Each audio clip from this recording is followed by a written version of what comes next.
All right, Dan and the guys at PinWoofer. Here's the video you requested. What does the sound like with your new stuff installed? So per instructions, I put in the speakers in the back box and I put your new subwoofer in there, and I've also put in your amp, and which is great because now I can go bass and treble right here instead of having to open the back box and do it. Okay, let's talk about the difference. So if there was a stock machine here, which would be amazing, you would hear this really well. I'm recording on an iPhone 16 Pro, which is a good enough mic. Now, we don't have that, so I'm just going to tell you my experience, and I'm going to let you hear it as well.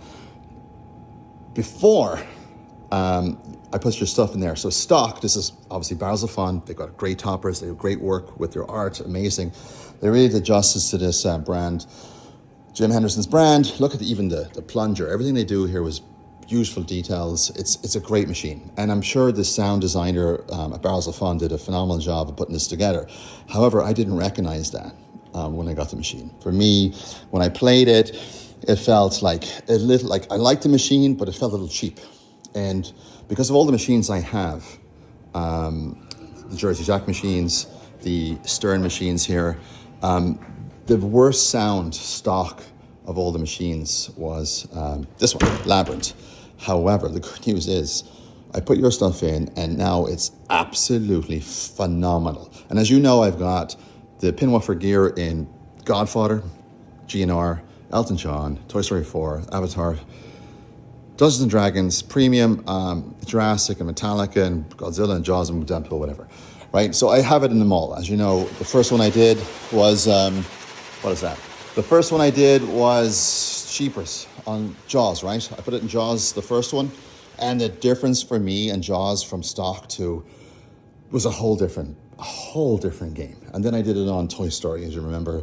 And for me, that was such a massive difference going from stock amp and speakers on this collector's edition Toy Story 4, which, by the way, this is one of my favorite games. I didn't want it because it was not Toy Story, it was Toy Story 4.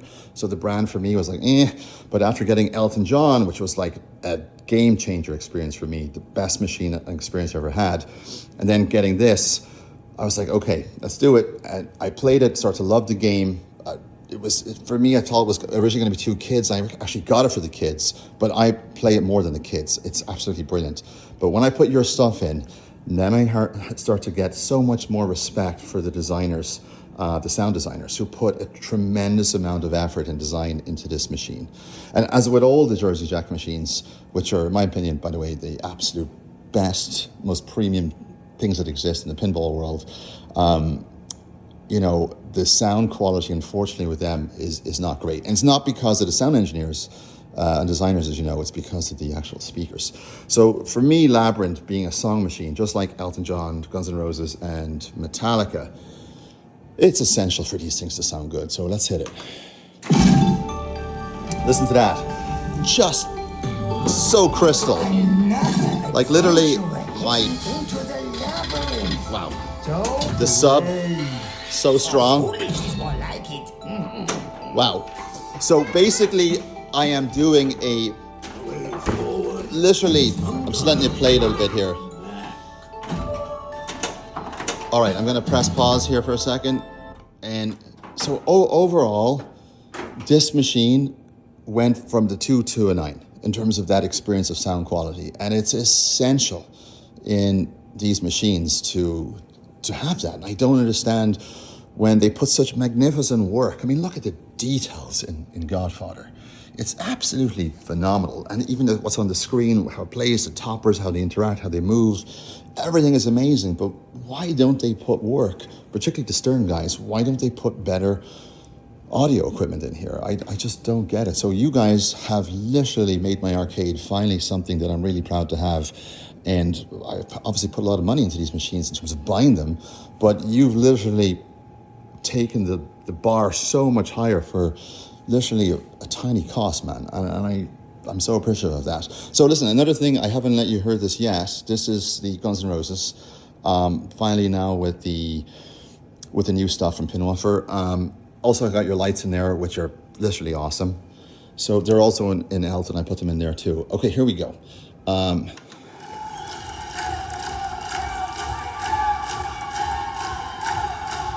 Please,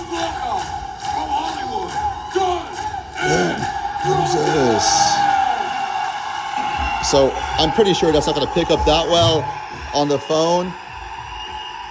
But hold on. I really should be playing this with not one hand, you know. Hey. So this machine, by the way, I don't know if you have one in the factory. I don't think you do. Best music machine, man.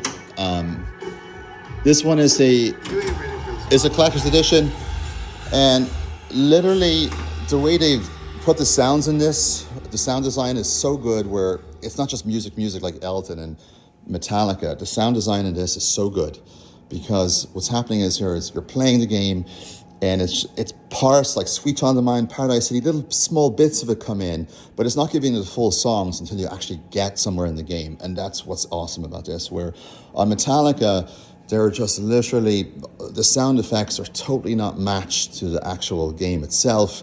They're not a match for the music. I mean, they've done a great job with the graphics and all that kind of stuff, and the playfield is fun, but they've done a horrible job, in my opinion, of getting the sound effects to work that well. But with the PinWoofer stuff, the music just sounds so amazing. And it's so essential for me. The one thing I would love to change, though, is their sound effects. I hope they update that down the road. Jaws, Deadpool, everything. Total game changer. The new one, Avatar here, I will say that my expectations had to be the best sounding game. And you haven't heard this one either. See, I got a screwdriver here because I had a ball stuck. Let's see here. I haven't leveled this one properly. Please wait, loading balls. Okay, I'll come back to that when I have that fixed. Elton John, let's see. I think I've sent you a video on this one. This one, just listen to that bass when it hits. The yellow notes. Just that treble, just gorgeous. Absolutely. And when the piano kicks in here, there we go. I have the volume a little low at the moment. But look at that, listen to that. Absolutely surround effect. All right, let's get out of that. So this is a game changer. So what I would say for anyone, man, that has Labyrinth, it is sadly the worst audio experience without the upgrade. Everything else about this is amazing. They did a great job. So I think that, I will give you a massive thumbs up. It's a huge difference. And again, for such a small cost, man. So thanks a lot for doing that. So that's it. I'll definitely, if you want, I'll do a video of each game because all of them have your lights and your subs and your back speakers. And I wish there was a way to record this better with proper audio and so people could actually hear it on headphones or something like that. But that is it. Now I got to go and rescue my 5-year-old over here who's stuck in the car playing games when she's not supposed to.